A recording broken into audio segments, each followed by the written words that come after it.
open up the fields for discussion. Thank you very much. For the excellent presentation, now it is open for discussion. Questions, comments, or observations? Kindly come forward.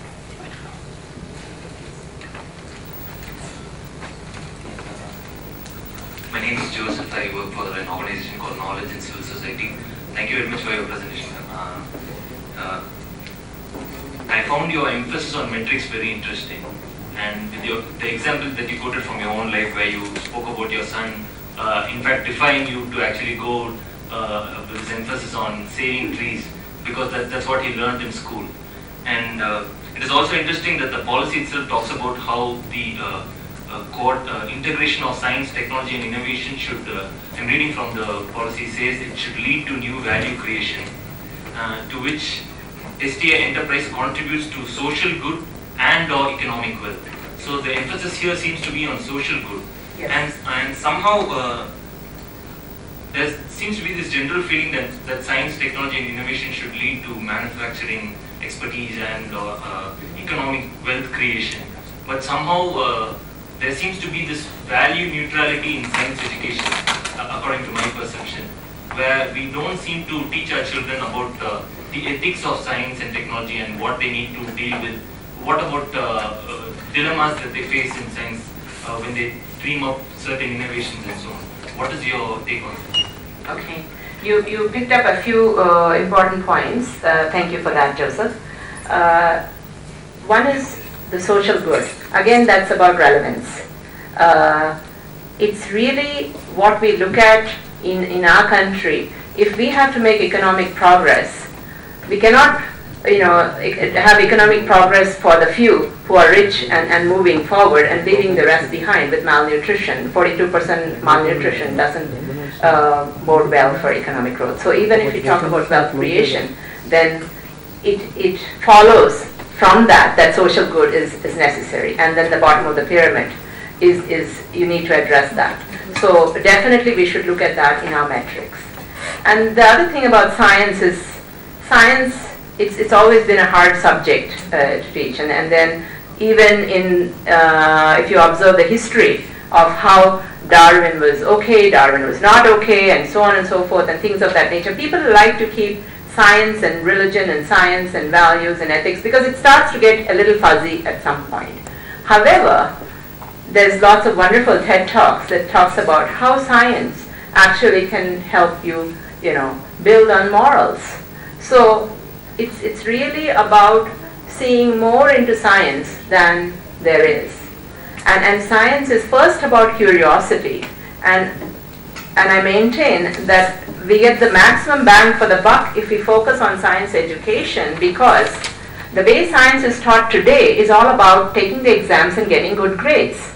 Nobody is worried about, now imagine, I'm going to take just a off-the-wall example and say, imagine Shakespeare also was a child at one time. Imagine if he went to school and somebody was trying to teach him English, they would have probably failed him for his English, right, for whatever he came up with. But then he was brilliant. And look at all the scientists who actually came out with any worthwhile discoveries. How many years they slogged it out.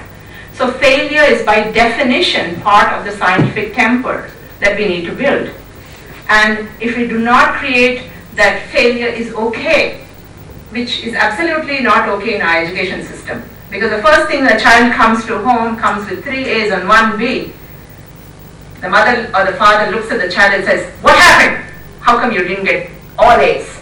And this is the story of the child, poor child.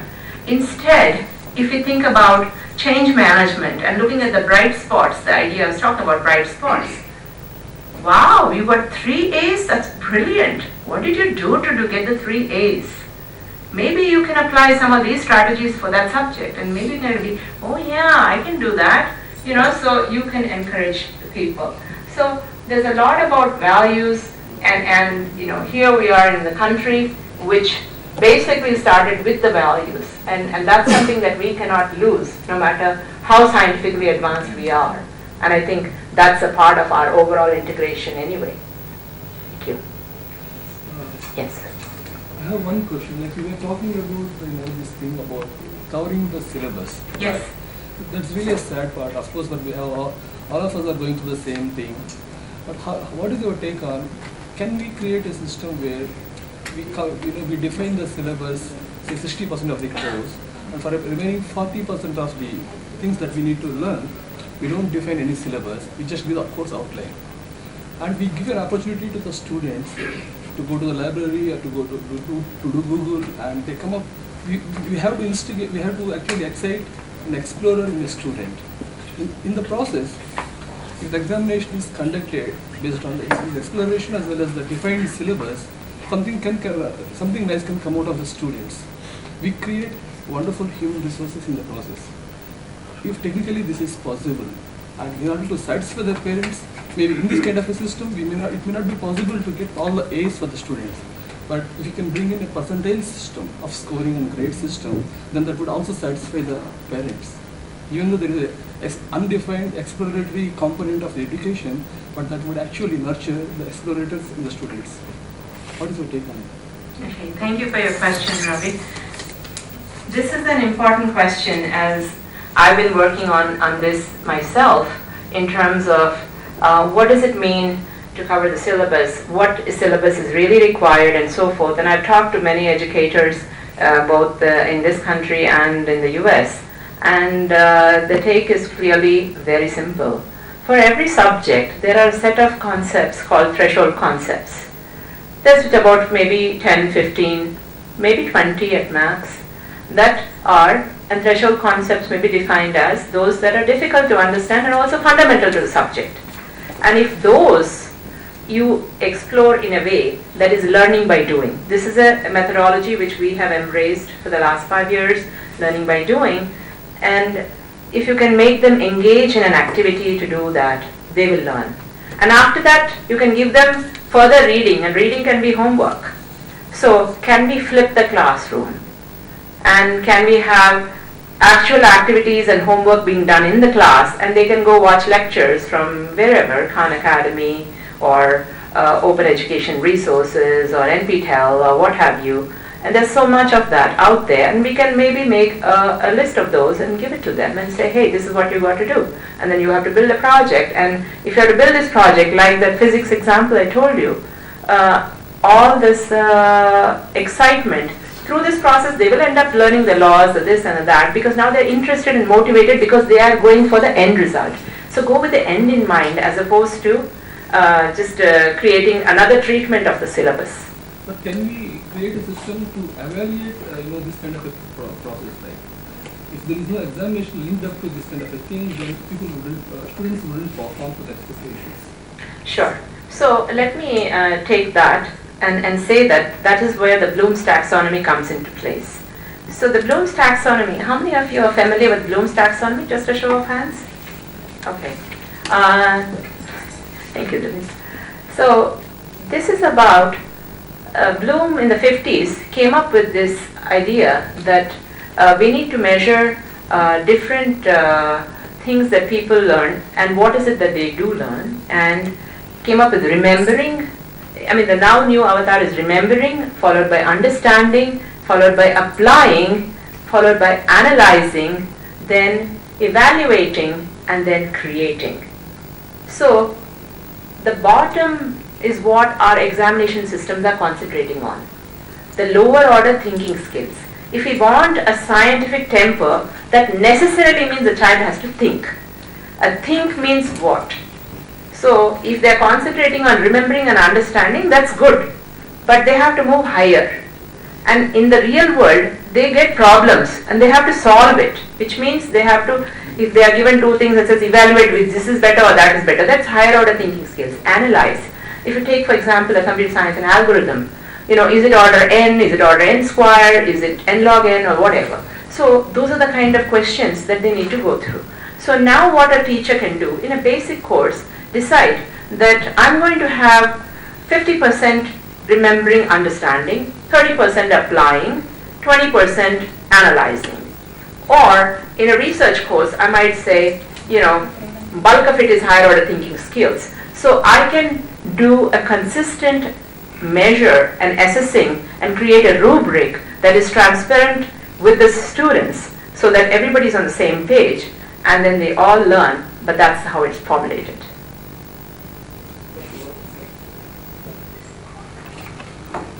In case of the science, education and research, in isolation they have very little meaning. And what is happening with the universities, out of the 600 universities, whatever we have, probably 20 to 30% only have good infrastructure for the research. Education is fine, but for research. And what is happening is parallel creation of the research facilities at the universities, and without collaboration between the research institutes and universities is a matter of concern. Particularly if you see the biotechnology, number of universities give degrees without having any facilities at the universities, just send them somewhere and then get it done, and then they come without any practical experience. So in the implementation policy, I would like to look that people should look at it, that how do we really link it with the existing facilities rather than creating again. And then also another point I was studying in biotechnology is, one company invests probably $1 lakh or maybe much higher than that on one crop for one event. And whereas we have 200 laboratories in India biotechnology, each one getting 30 lakhs, 50 lakhs for a different projects which are not at all connected with each other, and we reach nowhere.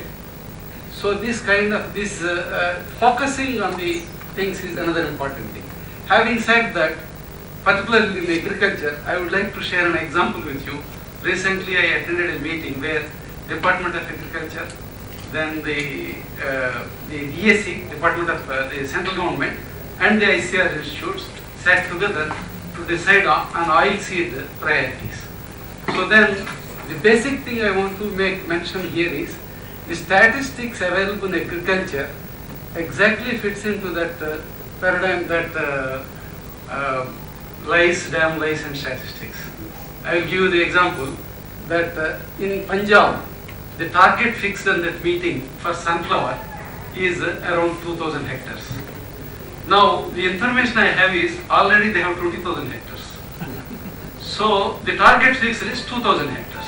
The person representing from the State Department is recently posted to that, he doesn't know about that. And the central government statistics is much different from that 2,000, they are around 10,000. The reality is 20,000. I checked with the reality by phoning who are the seed selling agencies to make it 20,000. Devjan, Pioneer, and to some extent Advanta. These are the three companies who are selling the seed. The quantity of seed sold by them itself will figure out that it is 20,000 hectares. So our targets are based on statistics in agriculture which are completely unreliable. It's not just I am saying this in front of this audience. We shared this with Sharad Pawarji when he came to our institute, that the central government statistics on agriculture, which Dr. Janaya also has brought out, and Dr. Vani has also brought out, their agricultural statistics based on the subsidies, based on the several other things, is manipulated rather than actual statistics. So the science implementation policy, I would like to see that there is some amount of money invested with the kind of technologies that we have. A reliable single statistics at the national level for agriculture is a priority and it is required. Then regarding the public-private partnership, then again, it's in my opinion, it's nothing very substantial is happening. Rather, we are going parallelly again. ICR is opening a private company, registering a company, and are the universities trying to sell the seed themselves. To what extent? It will be very, very minimal.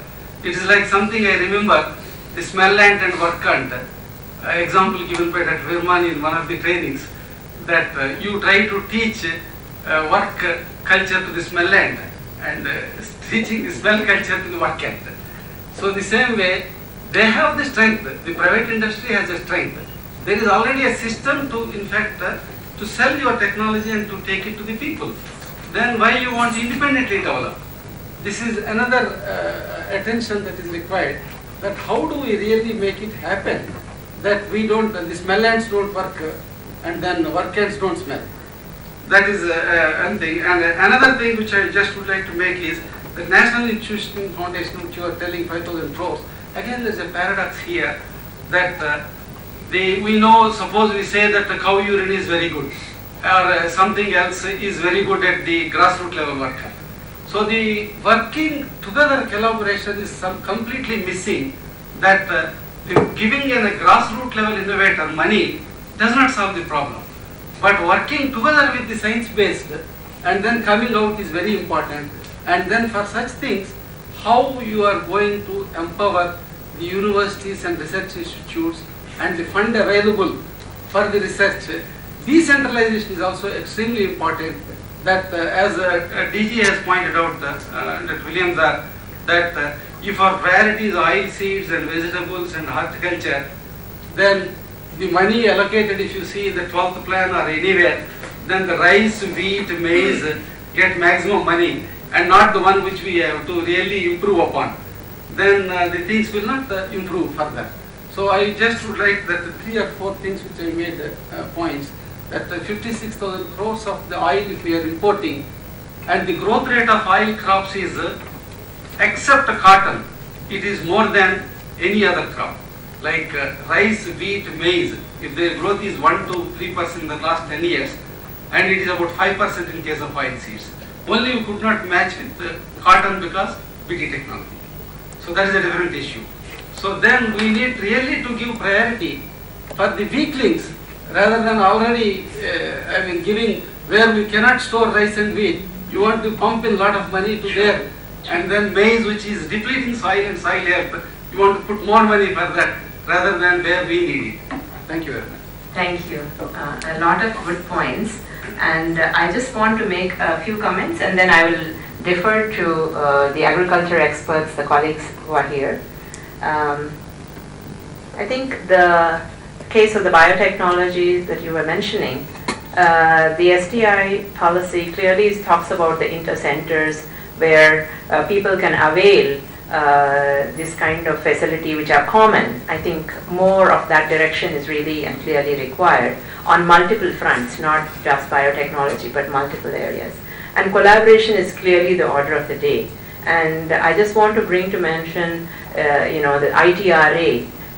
Some of you are familiar with the IT Research Academy, which for the last couple of years has come into being, which is requiring a collaborative proposal between colleges. And this is something that I was part of in helping colleges to do that, because I'm a great believer in collaboration, and I think that is really the way to go. And in terms of any kind of statistics, it's all about measurement and data, and it's also in every single subject. Big data is the order of the day. So every person in every field need to learn the other horizontal, which is IT and some data mining and some big data, because they'll be needing to analyze, do a lot of data analytics with all of this. So some of that kind of across the board training also would be required. And then, of course, definitely if someone was doing analysis on all of this and where the things were going, and some kind of summary report was given to the makers, then they probably would not have put all the money in the rice and the wheat or whatever. And I request other colleagues to make comments on that. Neeta has a point. I think what Dr. Prasad has mentioned, he has just stated the facts, and I don't think any response to those would be anticipated. Sure. Whatever points he has raised, perhaps you see proceedings are being taken. Right. And what he actually is talking about, you see, what is relevant today. Right. Professor Dar mentioned in the morning that you see focusing only on few crops is not going to help, and is leading to malnutrition and hidden hunger. So we need to address those issues, and that will be done only by focusing on the crops, you see, like wild seeds and pulses and others, which we normally call orphan crops. So no more, on that. But if there are some other questions or comments, please. Can I just add a question? Just wanted more women empowerment. Sure, sure. So it's excellent presentation, and I can relate to a lot of it. And I had a reverse experience than what you've had. So my kids were born in US, and I got them back when they were very young. And every day I get frustrated with the way science or even the way education is set up in India. And I think at least in the science and technology policy initiative, I think we should have provisions, like you said, pay science graduates as much as IT. So why don't we pay teachers equal salary, and because they are actually creating the base for tomorrow's leaders. So why can't, and I don't think it's the problem of the teachers. Teachers just don't know how to teach, good science or, how to teach. So unless until there's a methodology that you teach them, so they think they're doing the best job, right? So, but I don't think they've been exposed to a better way of teaching stuff. So how do you teach creativity? So it's like you think it's a no-brainer because you can just go to Google and create your own science experiments. On a similar front, can we have firms as a part of their corporate social responsibility have the employees go and engage with not just the government schools that we say that which is a part of a lot of corporate social responsibility? Can we have the employees go and engage with both public and private schools where they can go spend a day and teach science or teach IT? I think Infosys has been doing that where they've created this innovation challenge. They get school kids and ask them to code stuff. So I think can we do some of that as well in the science policy? Sure. Thank you, Anita, for the inputs. Absolutely. Teachers are a part of our ecosystem, and I was meaning the whole chain, and perhaps should have mentioned it's all about not just the students who graduate with science, but also. Thank you, Sandhya. The exposition was excellent. I think it was an eye-opener. And having been a teacher myself for 10 years before I got into industry, I think many of the inquiry based kids are excellent and they are motivated to ask questions in the class. But I think our requirements of curriculum, our requirements of marks, our requirements of moving ahead vis-a-vis the college, vis-a-vis the individual is so overwhelming that there's no time and space for any inquiry based. Now, having come to the other side from academia to the industry, and having seen what you have presented today, my observation would be that we are, and in the context of the new policy, we are saying that we need to develop individual skill sets, no matter. We need to evolve groups who can work together as teams with appetite for risk, because innovation definitely involves risks. As an organization, we need to collaborate, and then all these to be relevant to society, accepted by the market, needs to be competitive, and finally have technologies developed such that all these put together are sustained. I think this is what I can understand from what has happened so far in the morning session. Yeah. Spot on. I have something to add here. Yes, Suresh. The very first thing in the draft is promoting the spread of scientific temper among the staff sections of society. Here I feel community comes into the ground. Community, whatever your physical location or your family or something. Schools, as we said, they are already overburdened. And whatever projects are given, unfortunately in India, they are more to do with, again, writing and writing. In that case, what is happening, they are decorating with the shining paper and writing and cutting in paste. Either they are not learning by rote, they are not understanding, it's only taking away time. So that's one part of it. And again, I created, out of my own interest, like I was wondering if the herbs, like there is now all parsley, those such interesting herbs they came. And the moment, more and more I'm getting to know them. First time I'm listening to the names also since the last 2-3 years. So I thought all this knowledge should be transferred. If I tell to my children directly, they don't listen. So I started my personal initiative, Harita Pallavam, Tender Green Initiatives, and I started with the new year in my apartments. So my whole of 1 year, I tried balcony farming, and then in whatever experiments I could do in my balcony, I did. So when I talk of organic agriculture, the next step is to introduce some small animal. And I was planning to introduce a goat into my balcony. Then my daughter said, I want to bring a rabbit. Okay, goat I cannot immediately bring. Let me try the rabbit in my farm. So I brought the rabbit, then said all other plants will go, that's what my relatives said. But then I wanted to try. I allowed it to grow because I wanted to start it all over again. It started eating. Then suddenly there was a disease. And I was panic. I could not watch it. One day we were going out and it was fed some carrots brought from outside. I don't want to name the source. But then the problem started. That point, when all my children, when they were irritated with the mess I was creating with the balcony, this thing, and they were, next time when we paint the house, please take out the plants, they were mentioning. And when they saw this rabbit get the disease, I was simply not relaxing, I was just shutting my eyes. And they took the rabbit to vet and these things, and they tried to find out the cause. And umpty number of websites they had been into. And it looked like a rat, white rat, like a laboratory rat. It was very unsightly. It was not as simple as I see in a picture in a permaculture. Rabbit manure goes to a plant and then that goes to feed, something like that. Actual real life situation started, and whatever money they were saving to buy gadgets, they started investing on the pet. And then the children took over. So till it recovered, we started feeding them different things, and it recovered with tulsi, sacred basil, and then basil. So after, if we see all these things, they come from a single family. That's how the children got introduced to botanical families.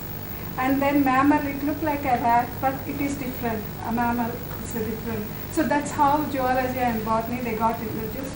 Now my children understood the value of organic farming. So instead of schools, the community should go. I think a wonderful sharing experience. Thank you, Subhanashri, for that wonderful sharing. I think this is a case of social innovation and community building, and also in when you mentioned parsley and basil, I had written tulsi under that, and it was funny that you mentioned about tulsi. And I don't have a tulsi plant, no. Yes. Since I'm from an education institution, so one of the points. Thing about syllabus, when I pointed out, but then if you are circumscribed by what the university to which you are affiliated lays down, you have a very little choice. But you do have the option of setting up, labs, initiatives beyond the syllabus. Like if you just give one, I suppose STI should recognize this. In fact, we have set up among many initiatives. I mentioned one. He talked about, I think Satish talked about social good. We have set up an assistive technology lab. There is only one. The country institution where our students, third years, second years now, fourth years, do projects for the differently able people. They come up with solutions, and they have a lot of excitement doing it.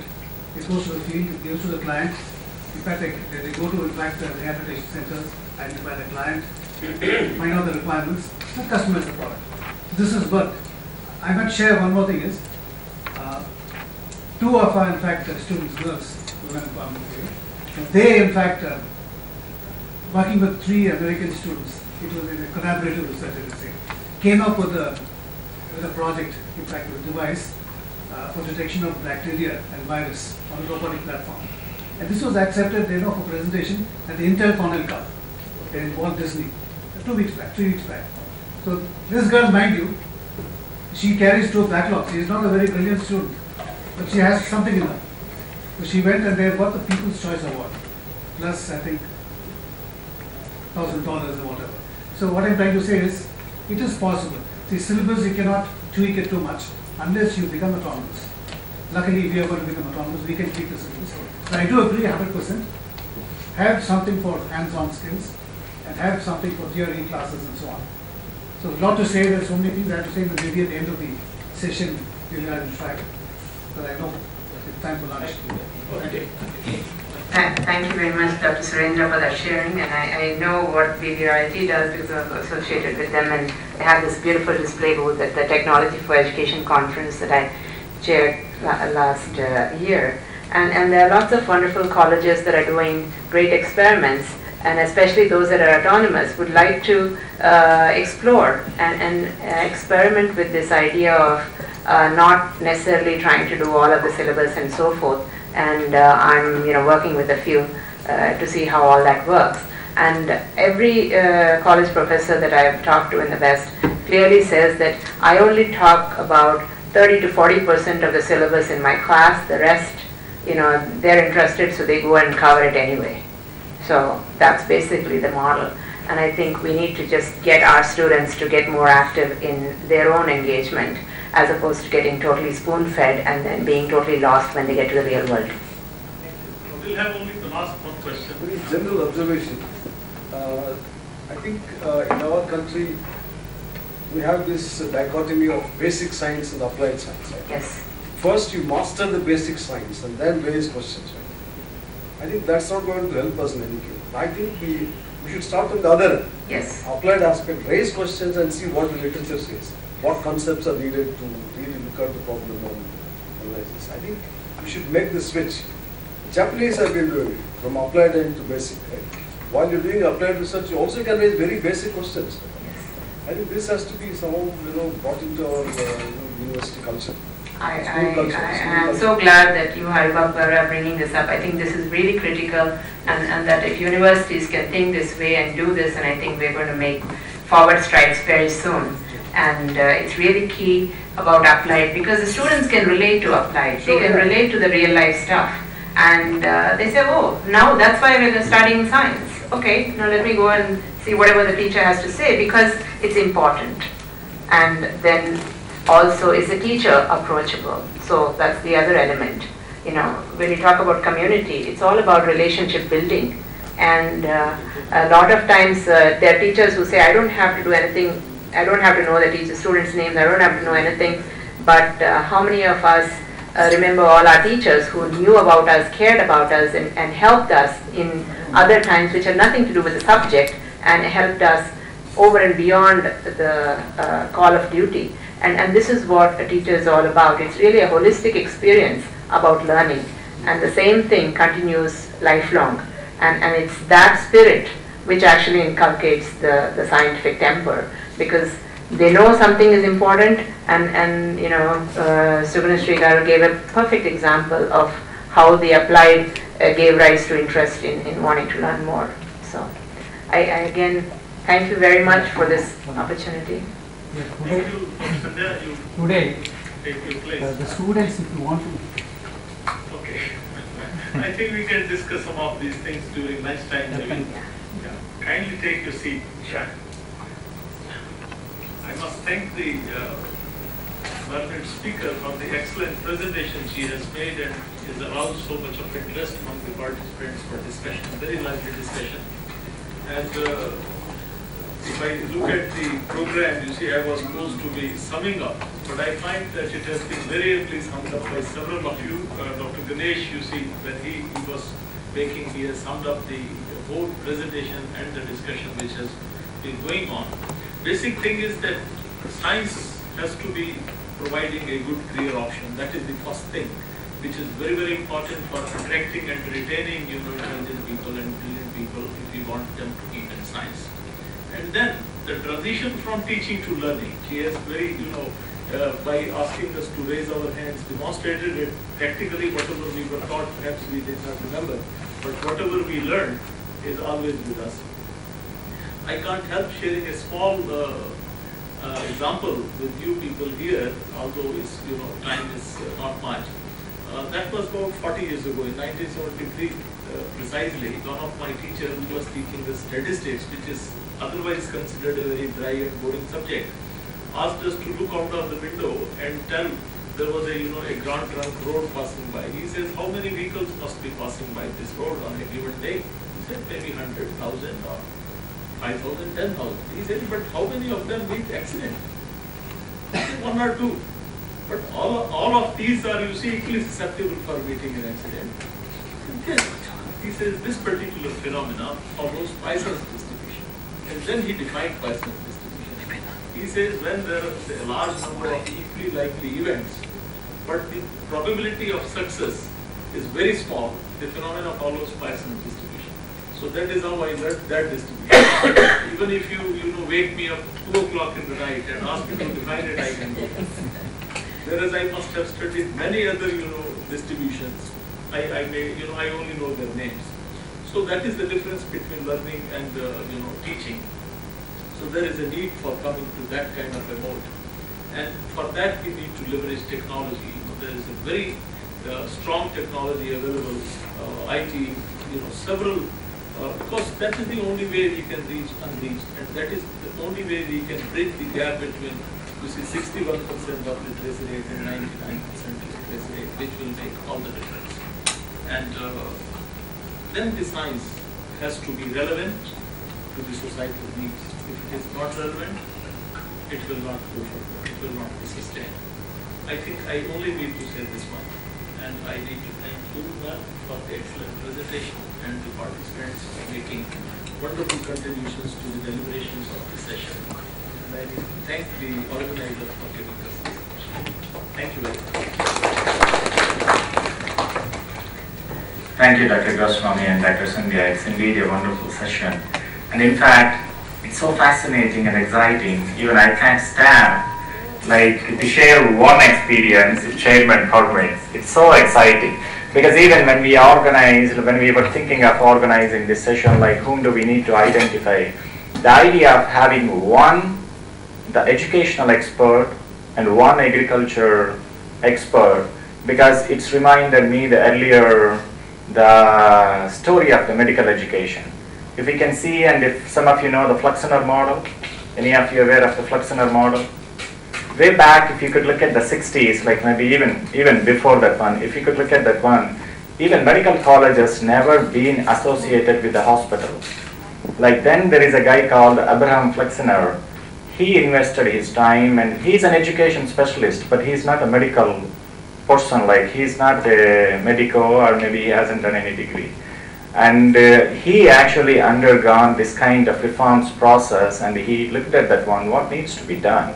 So the same thing, maybe after graduating, because these people deals with the human beings, the life is very valuable. So he looked at the scenarios. After 3 years or 4 years, these people graduated and they have to practice. But they are not competent individuals, because when they are dealing with the human beings, that's very, very difficult thing. So then he proposed each and every medical college should be associated with the hospitals. That's how we are seeing now the house surgeon. The basic courses they learn in the colleges, and after that when they get an association with the hospitals, and also from a learned person who is actually treating the patients, they also get the updates, what are the changing scenarios and what kind of diseases. It's like a practical experience. In the similar way, for the agricultural education so far, though we say the RAWE, Rural Agricultural Work Experience Program, but that's not happening in a well-mannered way. And the other one, Varu Prasad mentioned, maybe how the labs and the university is connected. This is the way we need to figure out how the universities can be connected to the labs, or the research labs, even at the same time the field labs also.